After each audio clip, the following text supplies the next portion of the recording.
네, 우리 시간으로 이번 주말이죠. 이재명 대통령이 본격적인 정상회교 데뷔전에 나섭니다. 임은정 공주대학교 국제학부 교수님과 자세한 얘기 나눠보겠습니다.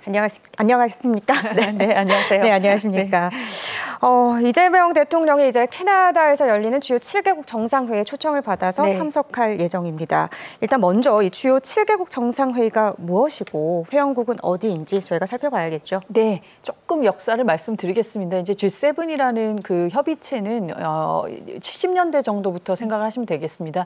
왜냐하면 이제 70년대 여러 가지로 세계 경제가 좀 위기 상황이 있었죠. 예를 들면은 뭐 닉슨 쇼크라고 우리가 기억하고 있는 이제 브레튼 우드 시스템이 이제 체제가 끝나는 그런 국면도 있었고, 뭐 73년, 79년 이렇게 두 번에 걸쳐서 또 두 번의 그 석유 위기도 있었고, 이런 경제적인 그 위기 상황들을 겪다 보니까 이제 아직 냉전 시기였었기 때문에 미국, 영국, 프랑스 그리고 이제 당시에는 이제 통일되기 전이므로 서독 이런 나라들이 이제 모여서 이제 같이 좀 협력할 것을 이제 합의하려고 하는 그런 이제 모임을 가진 건데요. 거기에 이제 일본이 들어오고 이태리도 들어오고 이제 마지막으로 이제 캐나다까지 합류를 하게 된 것입니다. 그래서 이렇게 나라들의 면면을 봤었을 때 7개 나라들의 면면이라는 것은 일본이야 이제 유일한 아시아 국가지만 그 외에는 이제 다 유럽 그리고 이제 미국 북미권 두 나라기 때문에 좋게 보면은 아주 이제 선진국이고 다 아주 자유민주주의를 운영하는 나라들이고, 물론 체제로 봤을 때는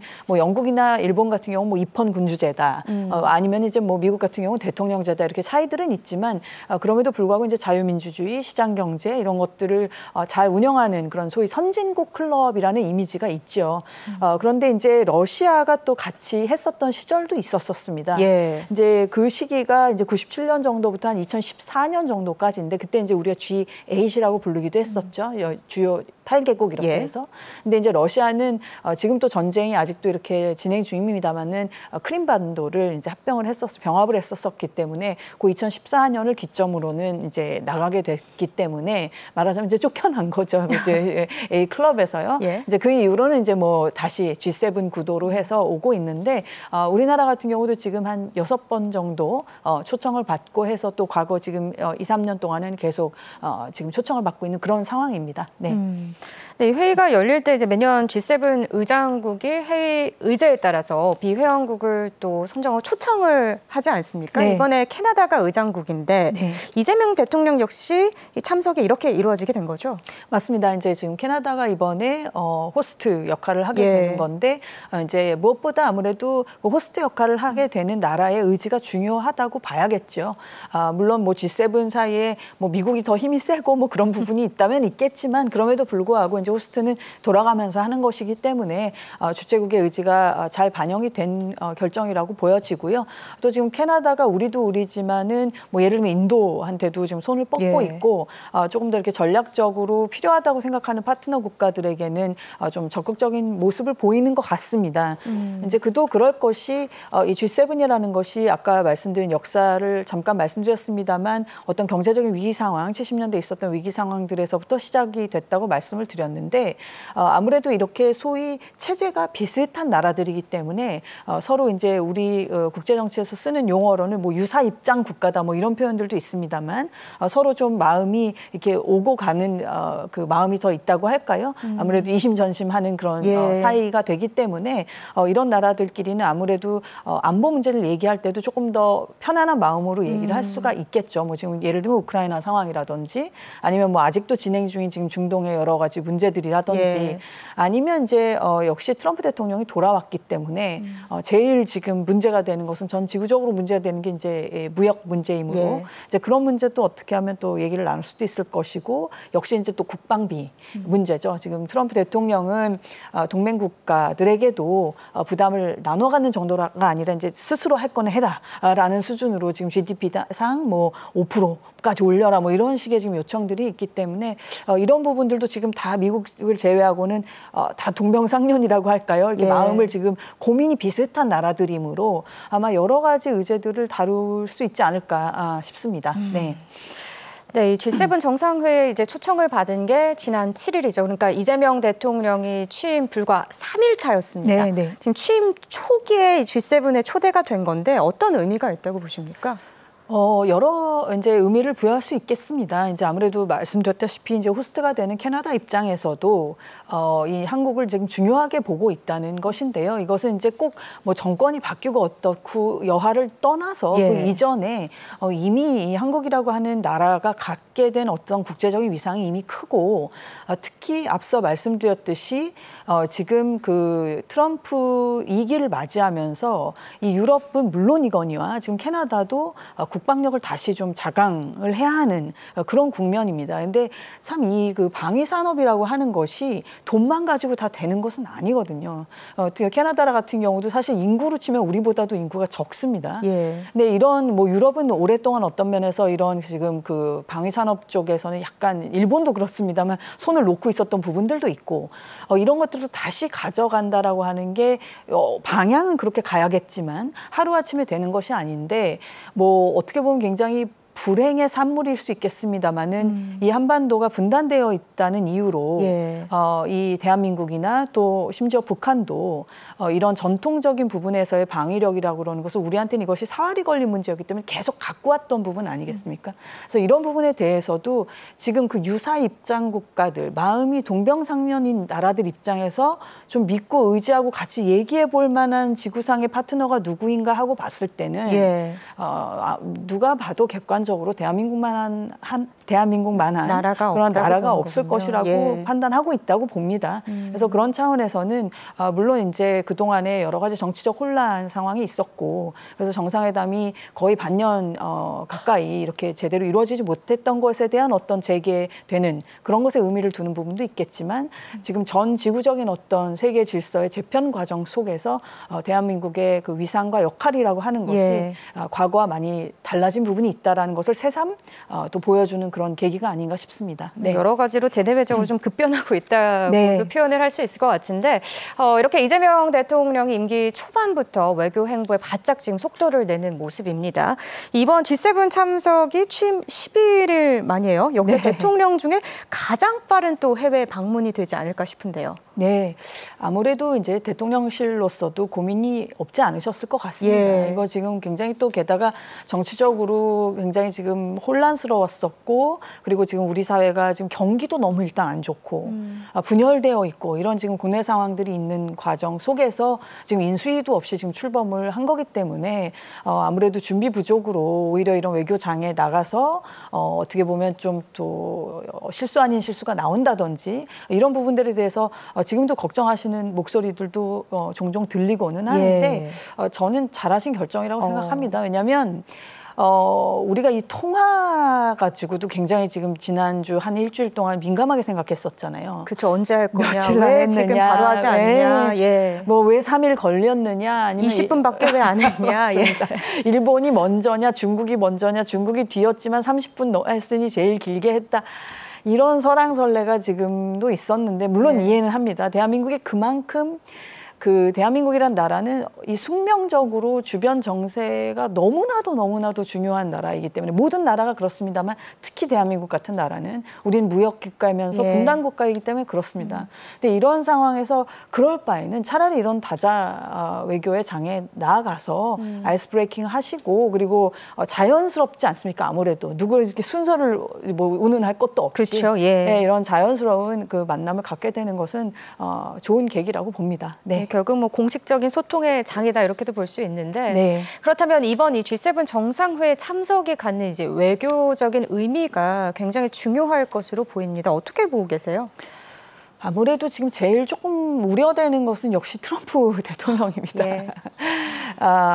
트럼프 대통령 입장에서야 또 트럼프 대통령을 지지하는 많은 분들 입장에서야 또 해야 할 일을 하고 있다라고 생각을 하시겠지만 어쨌든 이제 이 트럼프 대통령이라는 분의 행보라고 하는 것이 굉장히 좀 예측하기가 너무 힘들고 예. 물론 아무리 본인은 또 거래의 달인이라고 자타가 어떻게 보면 공인하는 부분일 수도 있겠습니다만 예. 아무튼 그런 굉장히 예측하기 힘든 부분들 그리고 동맹국이나 말씀드렸듯이 체제나 가치를 어떻게 보면 공유하는 그런 유사 입장 국가들한테 오히려 더 좀 세게 나오는 것 같은, 강압적으로 나오는 것 같은 이런 모습들이 굉장히 우리가 생경하기도 하고 불편하기도 한데 과거에도 이제 일기 시절을 떠올려 보면 뭐 메르켈 총리하고 이렇게 좀 설전을 벌이던 장면이라든지 이런 것들은 아마 기억하시는 분들이 있을 겁니다. 서로 이렇게 막 책상 앞에서 거의 뭐 이렇게 그 사진이 아주 인상적이었었죠. 아주 으르렁거리는 것 같은 그런 사진들. 그래서 그런 게 혹시 또 나올까 봐 지금 좀 걱정이 되는데요. 게다가 지금 캐나다하고 굉장히 무역을 그 화두로 놓고 아주 그냥 설전을 벌였었어요. 첨예하게 대비를 했었으니까요. 첨예하게 대비를 했었기 때문에 그래서 그런 장면들이 조금 사실 좀 걱정스러운데 그 외에 이제 안보적인 부분에 대해서도 좀 걱정이 됩니다. 말씀드렸다시피 지금 다 국방비를 늘려라, 좀 자강에 더 방점을 둬라 이런 지금 요구들이 있기 때문에 그런 부분들이 부디 좀 대화가 좀 아주 매끄러울 수는 없을지라도 그래도 좀 잘 합의점을 찾아가는 대화가 됐으면 좋겠는데요. 그래서 우리 입장에서는 너무 크게 어떻게 보면 욕심을 낼 필요도 없고 이제 겨우 지금 2주니까요. 2주차 되는 정부인이 많지 이번에는 정말 그 좋은 어떻게 보면 다자 외교의 그 기회로 생각하시고 가벼운 마음으로 좀 잘 탐색하는 그런 시간을 갖고 오셨으면 하는 그런 바람이 있습니다. 네. 뭐 이 G7은 주요국 정상들이 이제 한 자리에서 두루 만날 수 있는 자리인데 뭐 말씀하신 것처럼 동병상련 국가들도 지금 있는 상황이고 그만큼 양자 뭐 다자 회담의 기회도 열려 있습니다. 특히 이제 저희의 가장 큰 관심은 이 트럼프 미국 대통령과 첫 한미 정상회담이 이루어질 것이냐 이 부분인데 만약에 성사가 된다고 하면 어느 정도 좀 깊이 있는 대화가 오고 갈지 이 부분도 좀 궁금하네요. 그래서 이 부분에 대해서도 그렇게 크게 지금 욕심을 낼 수는 없는 상황이지 않나 싶습니다. 아직 우리 정부도 너무 지금 출범한 지 얼마 되지 않았을 뿐만 아니라 이거는 지금 우리가 주인공인 사실 그런 모임이 아니기 때문에 저희가 어떻게 주도권을 막 가지고 갈 수 있는 그런 모임도 아니고 우리는 어떻게 보면은 이제 업저버 뭐 이렇게 초청을 받아서 가는 거고 앞서 말씀드렸다시피 전략적으로 우리의 위치가 그만큼 높아졌기 때문에 이제는 계속해서 지금 초대를 받고 있는 입장이지만 애초에 지금 G7 멤버가 아니니 많지 우리가 많은 것을 이렇게 주도할 수는 없는 상황이고 그들끼리도 지금 다 양자회담을 해야 되고 여러 가지 일정들이 있을 것이란 말이죠. 그래서 그 와중에 우리 그 대통령과 트럼프 대통령이 굉장히 깊은 대화를 나누기는 물리적으로 쉽지 않을 것입니다. 그래서 그 부분에 대해서는 혹시 우리 또 국민들이 기대하시는 바가 크실 수도 있겠지만 조금은 그 부분에 대해서도 마음을 좀 여유를 갖고 보셔도 좋지 싶고 이번에는 어쨌든 트럼프 대통령이라는 인물은 지금 뭐 개인적인 어떤 뭐라 그럴까요? 그 케미라고 표현을 할까요? 그런 부분들을 꽤 중요하게 생각하는 인물인 것은 지금 다 전 세계가 아는 부분 아니겠습니까? 그래서 그런 부분에 있어서 좋은 서로가 인상을 주고받는 정도로 다음 모임을 기약을 한다면 그것으로 좋지 않나라는 생각을 합니다. 뭐 이번 회의로 모든 것을 뭐 규정 지을 수 있는 그런 자리가 되는 건 아니니까요. 좀 여유 있게 바라보자는 얘기를 또 해주셨습니다. 뭐 일본 얘기도 해봐야 될 것 같은데 이시바 일본 총리와 양자회담 여부도 지금 주목할 만한 부분입니다. 첫 전화통화에서는 좀 우호적인 분위기였고 실무급에서도 좀 적극적으로 소통을 하고 있다 이렇게 들려오죠. 네, 다행이라고 생각합니다. 특히 지금 아무래도 이제 진보 정권이라고 할까요? 이제 민주당 정부가 다시 돌아오게 되면서 특히 이제 우려가 많았던 나라가 일본입니다. 일본 안에서도 이제 우려가 많았었는데 아무래도 이렇게 이제 앞서 말씀드린 그 순서에 굳이 의미를 크게 두자면 바로 이제 두 번째였다라는 것 때문에 일본 내에서도 좀 굉장히 호의적인 반응들이 나오는 것 같고요. 그리고 무엇보다 올해가 너무 중요한 해일 수밖에 없는 게 이제 60주년 아니겠습니까? 물론 한일 관계라고 하는 것은 역사 문제는 늘 있을 수밖에 없습니다. 그리고 그 문제는 늘 갖고 가야 되고 계속 토의해야 하고 합의점을 찾으려고 노력해야 하는 관계이지만 그런 문제가 있지만 지금 1000만이 이미 넘었죠. 서로 왕래를 하는 그 숫자가요. 그리고 올해도 이미 지금 1사분기 지나가면서 이미 올해도 추정이 1000만이 넘을 것으로 지금 보이는데요. 이거는 대단한 숫자죠. 사실 대단한 숫자가 서로 왕래를 하는 수준이 됐기 때문에 이 정도의 지금 아주 물리적으로 가까울 뿐만 아니라 교류가 많아진 국가의 관계가 됐기 때문에 게다가 지금 글로벌 정세라고 하는 것이 지금 한국하고 일본이 서로 지금 싸울 만한 그런 여지 여지가 별로 없습니다. 네, 그런 여력이 또 없죠. 여력도 예, 없고요. 맞습니다. 예. 그래서 그런 부분을 잘 알고 계시는 것으로 저는 생각하고요. 우리 정부에서도 그래서 그러니 많지 올해 이 60년이라고 하는 우리가 뭐 사람 나이로 쳐도 환갑이라는 나이가 굉장히 중요한 나이인데 이 해를 이제 반년 남은 이 해를 또 어떻게 보내느냐 좀 건설적인 그런 담론들이 서로 오고 갔으면 하는 바람입니다. 네. 네. 이번에 이 한미일 정상이 모두 참석을 하는 만큼 3국 정상회의 가능성도 있습니다. 미국이 최근 한미일 3국의 협력을 이제 중국 견제에 적극적으로 활용하는 모습이거든요.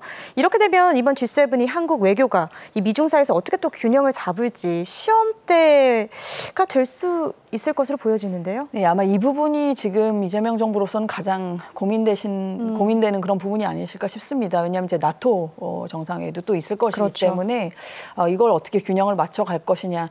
그리고 아마 이제 저 뒤에 나오시는 선생님께서 이제 꼭지로 아마 일본의 그 원시어터 구상에 대해서도 말씀하시는 걸로 알고 있는데 예.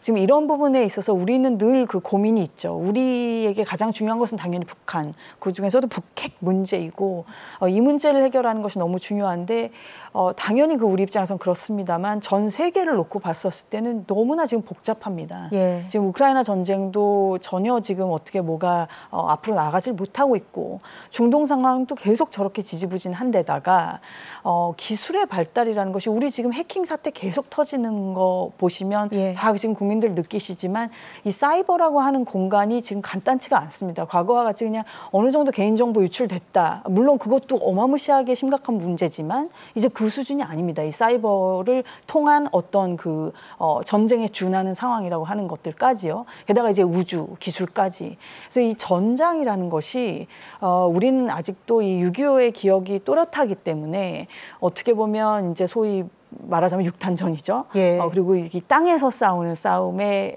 그 기억이 선명하지만 이미 지금 2025년에 지구상에서 벌어지는 갈등은 그런 수준을 한참 넘어갔고 이 방정식이 뭐 몇 차 방정식인지 계산할 수 없을 정도로 복잡해져 있는 상황입니다. 네. 따라서 중국하고는 당연히 우리가 좋은 관계를 가져가야 하지만 그럼에도 불구하고 우리 스스로도 가져가야 되는 어떤 그 울타리가 분명히 있고 그 부분에 대해서는 앞서 말씀드린 바와 같이 그 G7과 같은 우리와 서로 마음을 좀 통할 수 있는, 마음을 나눌 수 있는 이런 국가들하고의 연대가 굉장히 저는 중요하다고 생각합니다. 이것은 비단 지금 중국을 공격하겠다는 의미가 아니라 우리 예. 스스로의 지금 방어 기제를 일단은 공고히 해놔야만이 우리 국민 경제도 돌아갈 수 있는 것이고 우리의 이 생활이 유지가 될 수 있는 것이고 이재명 대통령께서도 말씀하셨다시피 평화가 아무리 비싸도 어떤 한 전쟁보다 낫다고 얘기하시지 않았습니까? 네. 굉장히 공감하는 말씀입니다. 그렇듯이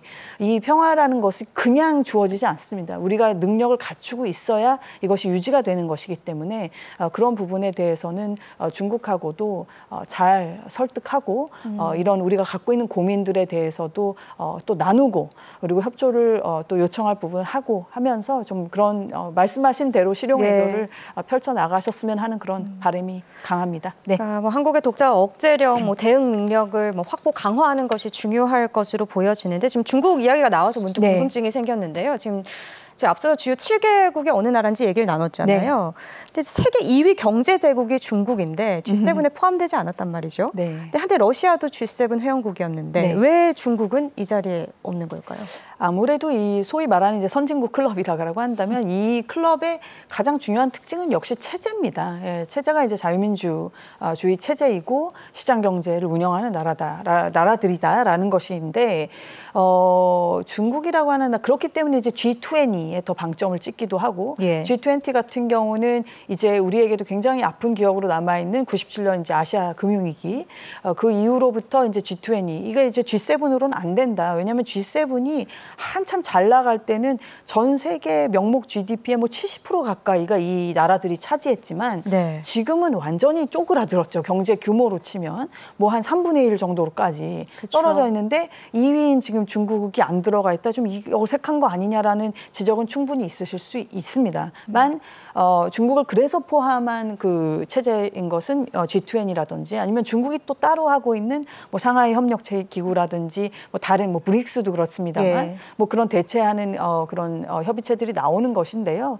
어쨌든 이 G7의 가장 특징은 그런 체제적 유사성이라고 할까요? 그런 점에서 봤었을 때는 중국에 대해서 좀 경계하는 마음이 있기야 있는 것이죠. 그래서 그 부분을 아무쪼록 아무튼 우리 정부 입장에서는 잘 슬기롭게 이걸 운영해 나가야 할 것으로 보입니다. 네. 네.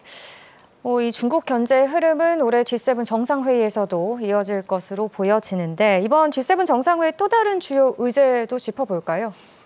네, 뭐 아무래도 지금 앞서 말씀드렸지만 올해 어쩌면 이제 AI 같은 것 또 얘기가 좀 많이 나올 수 있지 않을까 싶습니다. 특히나 이제 그 AI 사이버 공격과 관련된 부분, 게다가 이 사이버라는 것은 어떤 이제 인지전이라는 표현까지 씁니다. 코그니티브 워라는 의미인데요. 이제 예. 심리전 상태를 넘어서서 상대 측의 어떤 그 인식의 영역에까지 영향을 미치는 수준으로 이렇게까지 그게 지금 이제 소위 우크라이나 전쟁에서 보여졌던 무슨 합쳐져서 이거를 하이브리드 전쟁이라고 표현하기도 하죠. 네. 물리적으로도 싸우지만 그런 이제 인지전적인 부분까지. 그래서 여러 이런 부분들이 이제 기술의 발달로 인해서 기존의 이 지금 소위 말하는 선진국이라고 자부해 왔던 이 클럽에도 어떤 위협이 되는 부분이 분명히 있고 앞서도 말씀드렸다시피 무역 문제 또 그리고 이제 아무래도 자강에 더 힘을 써야 하기 때문에 그런 국방 부분의 문제라든지 이런 여러 가지 아마 의제들이 좀 다뤄질 수 있지 않을까라고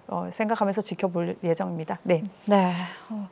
의장국인 캐나다를 비롯해서 회원국 모두 지금 트럼프 행정부와 치열한 관세 협상을 벌이고 있는 나라들입니다. 뭐 관세 등으로 갈등을 빚었던 과거 동맹국들하고 네. 대거 정면으로 또 처음 마주하는 자리이기도 하고 또 미들 파워라고 중견국들이 좀 연대를 하고 있다 뭐 이런 얘기들도 네. 뭐 들려오고 있고 참 복잡한데 이 트럼프 대통령이 참석한 가운데 회원국 간의 연대를 중요시하는 G7 정상회의가 과연 합의를 잘 이룰 수 있을지 네. 의문이기도 합니다. 맞습니다. 예. 네, 그 부분에 이제 좀 캐나다의 어떻게 보면 이번에 호스트로서의 능력을 한번 좀 봐야 되겠다 싶은데요. 예를 들면 이제 캐나다의 그 카니 총리 자체는 이제 아마 3가지 정도 그 의제, 핵심적인 의제를 좀 제시하고 있으신 것 같아요. 첫째는 역시나 이제 평화 및 안보 강화를 해야 되고 예. 그리고 앞서 제가 말씀드렸다시피 디지털 부분이 너무 계속해서 이제 심각해지기 때문에 이 부분 그리고 이 디지털이 연결이 되는 것이 결국은 또 에너지 문제죠. 지금 이제 AI 뭐 데이터 센터 이런 거 어떻게 전력을 지금 감당을 할 것이냐라고 하는 부분들 등등해서 이게 좀 기존의 어떤 G7이 다루었던 영역에서부터 더 많은 영역을 이제 지금 다룰 수밖에 없는 그런 이제 복잡한 시대가 된 것인데요. 예. 이 시대에서 역시 물론 아무리 G7이 서로 마음이 비슷한 나라들이라고 해도 다 각자 다른 나라들이기 때문에 입장이 또 충돌하는 부분도 있을 수 있겠고 특히 무역 부분에서는 이해관계가 또 다 다를 수 있죠. 예. 그리고 국방비 부분도 여태까지 유럽 같은 경우는 복지나 이런 거에 신경 썼던 부분을 이제 말하자면 이제 이게 기회비용이 돼서 이제 여기를 줄이고 어떻게 보면 이쪽을 늘려야 하는 판이라서 네. 이제 이런 부분들에서 좀 어떻게 보면 충돌이나 갈등이 있을 수도 있겠지만 저는 그래도 단기적으로 중진기적으로 그렇게 너무 나쁘게만 보지를 않는 게 지금은 아무튼 간에 누구를 공격하기 위해서라기보다는 방어 시스템 자체를 잘 갖춰놓는 것. 왜냐하면 평화라고 하는 것이 앞서도 말씀드렸다시피 그런 어떤 능력이 갖춰져 있어야 어떤 유사 사태가 벌어지지 않게 하는 것이 중요하기 때문에 예. 그 유사 사태를 벌어지지 않게 하겠다라는 데에 대해서는 충분히 공감대를 만들 수 있을 것이라고 기대해 봅니다. 네. 네. 이재명 대통령의 출국이 진짜 얼마 남지 않았습니다. 한국이 이번 회의에서 어떤 역할을 할 수 있고 어떤 전략을 준비해야 할까요? 말씀드렸다시피 이것은 진짜 저희는 이제 손님으로 가는 어떻게 보면 입장이기 때문에 큰 너무 그렇게 욕심을 부리지 않아도 된다고 오히려 생각하고요. 그래서 앞서도 말씀드렸듯이 그래서 오히려 더 잘 된 측면도 있다고 생각합니다. 처음 가시는 그 정상회담 치고는요. 그래서 좀 그렇다고 당연히 나라를 대표해서 가시는데 가벼운 마음으로 가실 수만은 없겠지만 예. 너무 큰 그런 어떤 과욕을 부르기보다는 좋은 관계. 왜냐하면 우리는 거듭 말씀드리지만 통상국가이면서 분단국가이기 때문에 우리 편이 많아야 됩니다. 유엔 기준으로 190개가 넘는 이 지구상의 나라가 있는데 이 나라들 다 우리 편이 어야 된다고 저는 생각합니다. 그래서 네.